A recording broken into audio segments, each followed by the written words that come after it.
Good evening and welcome to NWCR's Removing the Liberal Blindfold for this Tuesday, the second day of June in the year of our Lord 2020. I was going to do this morning and spilled some coffee on my keyboard and my computer shut off, and one of the keys that isn't working right now was needed to restart my computer, so um, I had to figure out something to do while I was doing that. But I've been following the news, and we can see things happening that haven't happened for a long time. President Trump held a presser telling us all that if these riots didn't stop, that the National Guard would be called out. Then he walked out of the White House grounds with just his entourage and walked to the church that has been burned out the other night with no protection. Brave. But that is showing the new bravery that is happening around the nation. One here in Albuquerque and one in Tampa Bay, Florida. Sadly, Seattle is still showing signs of not doing the right things. And now for what is going on. Riots and the mayhem that is happening all over this nation is, like I said yesterday on my show, is just as wrong as the incident with the cop and George Floyd that started this whole insanity. But there are bright spots in this nation of stupidity now. The sheriff of Polk County, Florida, issued a stern warning to rioters who might be considering breaking into homes after a social media rumor that they were planning to invade and loot homes in the neighborhoods of the county. Here is what he told them, folks. Quote, "The people in Polk County like guns. They have guns, and I encourage them to own guns. And if you try to break into their homes to steal, to set fires, I'm highly recommending they blow you back out of the house with their guns." I say, good for you, Sheriff. Now to the other end of the spectrum.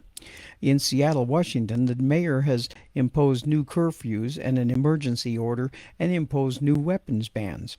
And here in Albuquerque, protesters got violent last night in the downtown where some businesses were damaged. But through it all, a UFC star stops two wannabe vandals in their tracks.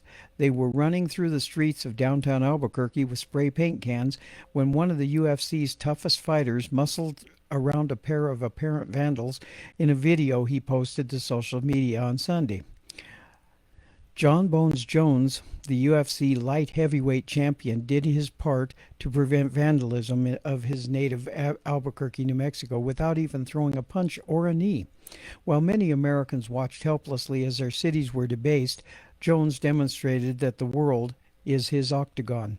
Unrest across the country has led to utter destruction of property, the desecration of public places, untold injuries, and at least one fatal shooting, as many demonstrations over the death of George Floyd in Minneapolis have grown into full-blown riots. KRQE TV reported some businesses in downtown Albuquerque were damaged as the Sunday's protest became violent. Jones, who is black, wouldn't stand by as malicious behavior occurred in the city.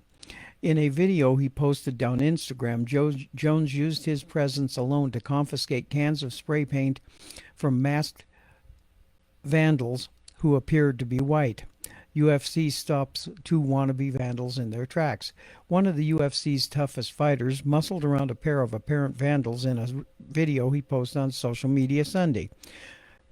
The light heavyweight champion did his part to prevent vandalism of his native Albuquerque, even without throwing a punch or a knee.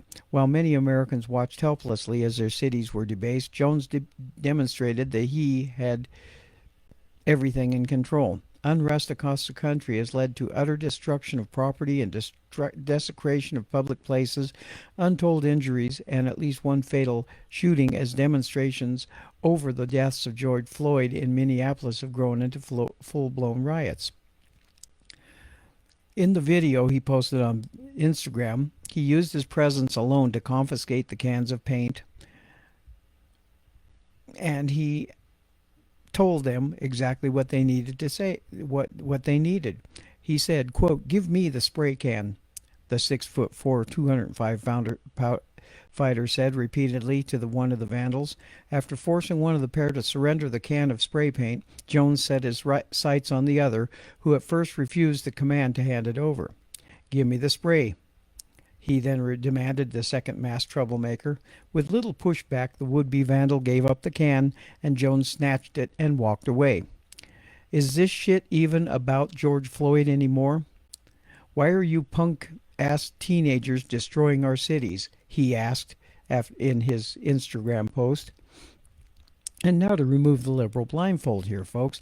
When these protests became riots and the looting and malicious behavior started, that was when this whole thing stopped being about George Floyd and the cop who had his knee on his neck and Mr. Floyd dying.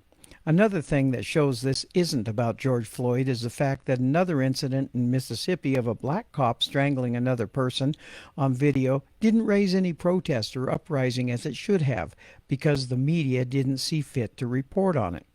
Now, the one thing that I want to bring up here, the first two cities that I talked about here, Seattle and Tampa Bay. Seattle imposed curfews and more gun bans, while the sheriff at Polk County around Tampa Bay told the looters and the rioters that they would most likely get blown away if they try and break into residences.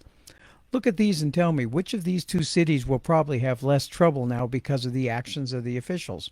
I can tell you, Tampa Bay's Polk County will probably be the one with the least amount of trouble because of one thing. Rioters and looters are cowards. They won't do their work if there is a bigger chance of them being shot. And there is a bigger chance of them being shot in Polk County, because the sheriff just told the people to have their guns ready to blow the intruders back out of their houses with their guns. Jones in Albuquerque had it right here. Is this shit even about George Floyd anymore? I can tell you this for certain. No, it isn't. It's all about a paid and orchestrated effort to put anarchy into the midst of America for the destruction of such. Black Lives Matter and George Soros are probably two of the things paying to get these people to do this, because they know all they have to do is get it started in several places, and the lemmings all over the nation will take over and do their dirty work for them. The only way to stop it is with force, and the media and BLM and Soros and others have come down on Trump for suggesting that. But I'm here to tell you, Trump is right again. God bless America. God bless our troops. And as a friend of mine used to always say, we will not be ruled. This is Robert the Infidel reporting, and I'll see you all again tomorrow.